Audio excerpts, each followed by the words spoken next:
Tu as vu ces jolies fleurs, Lona? Oui. Tu sais comment elles se développent? Non. Eh bien, c'est grâce aux insectes. Est-ce que tu connais les insectes? Oui. Je connais les araignées, les fourmis rouges, les fourmis normales et aussi je connais les coccinelles. Les coccinelles, c'est vrai ça, les coccinelles? Eh bien, en fait, les fleurs se développent grâce aux abeilles. Eh oui, qui les pollinisent.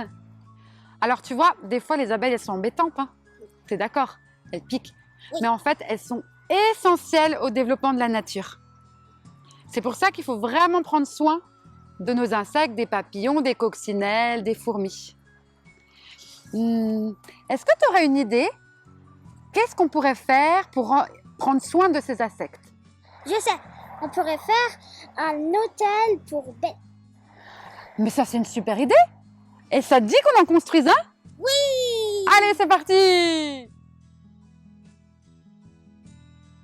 Pour construire votre hôtel à insectes, vous aurez besoin en outillage d'un serre-joint, d'une scie sauteuse, d'une perceuse, de vis. Ici, nous avons utilisé du 4x40 et du 4x35, de ponceuse, d'un mètre et d'un crayon pour bricolage, d'un marteau et de clous, d'une agrafeuse, d'une scie. Pour la construction de votre hôtel à insectes, vous pouvez utiliser du matériel de récupération en bois, comme par exemple une ancienne étagère ou des caisses de vin. Nous avons opté pour récupérer des anciennes planches de bois que nous avons préalablement poncées. Les planches font 50 cm de large sur 70 cm de haut et 15 cm de profondeur. Nous avons choisi de faire 2 étages avec 9 compartiments.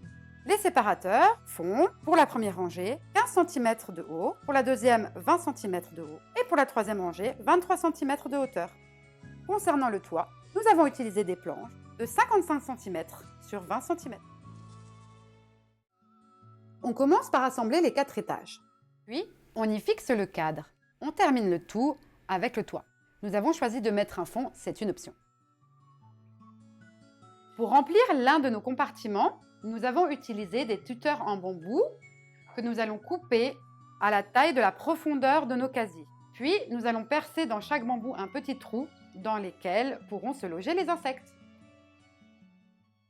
L'abri des perce-oreilles est composé de petits pots en terre cuite remplis de foin. Pour faire tenir celui-ci, nous avons récupéré nos chutes de bambou attachées en croix par de la ficelle. Pour garnir nos compartiments, nous avons utilisé du foin, des petites brindilles, de la mousse, des pommes de pin que nous avons cherchées en forêt ou dans les parcs, des feuilles mortes, divers pierres, cailloux, morceaux de tuiles, nos tuteurs en bambou que nous avons percés, des petites bûchettes de bois que nous avons également percées et nos petits pots en céramique que nous avons garnis de foin. Pour ceux qui ont le matériel, vous pouvez également prédécouper des cadres en bois avec par exemple des petites fentes. Vous pouvez aussi éventuellement percer au milieu.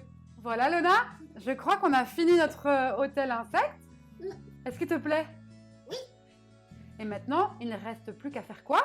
La décorer. Oui, la remplir. Alors je te laisse prendre tout notre petit matériel et remplir chaque case. Les pommes de pin et les branches accueilleront les coccinelles. Les bambous et les bâtons percés seront pour les abeilles et les bourdons. La paille pour les chrysops. Les cailloux accueilleront les araignées. La porte percée, les papillons. Les feuilles mortes et la mousse seront pour les cloportes. Et enfin, les perce-oreilles iront se loger dans les pots en terre cuite. Un grillage a été posé pour maintenir tous ces éléments. Et voilà Lena, on a terminé! Youpi! Ça t'a plu? Oui. Alors, qu'est-ce que tu as préféré? De mettre tout à l'intérieur. Ouais, en tout cas, il est vraiment joli, hein? Ouais. Alors là, tu vas l'installer chez toi. Oui. Idéalement à l'abri des vents violents, à l'abri de la pluie, plutôt orienté est, sud-est. L'idéal, c'est de le surélever. Donc, soit tu peux l'accrocher à un arbre, ou tu peux le mettre sur des planches ou sur une palette. Nous, tu as vu, on a mis des petits potelets. On va le poser sur des briques. Comme ça, il sera vraiment protégé de la terre. Il faudrait aussi le mettre à côté d'un point d'eau pour que les petites bêtes puissent avoir... On peut voir. Voilà, exactement. Et puis, tu peux le mettre aussi, par exemple, près d'un potager. C'est idéal. Comme ça, ils peuvent un peu se nourrir. Exactement. Voilà, Lona. Et pour finir, si on veut un petit peu protéger le bois, on peut mettre également une petite lasure dessus. Et voilà. Mais écoute, moi, ça m'a beaucoup plu de faire cet hôtel insecte avec toi. Et toi? Moi aussi, ça m'a beaucoup plu. Super. Mais j'espère en tout cas que ça vous a plu à vous aussi.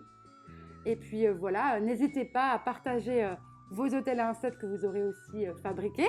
On a envie de voir tous les modèles. Et puis, on vous souhaite une belle fête de printemps.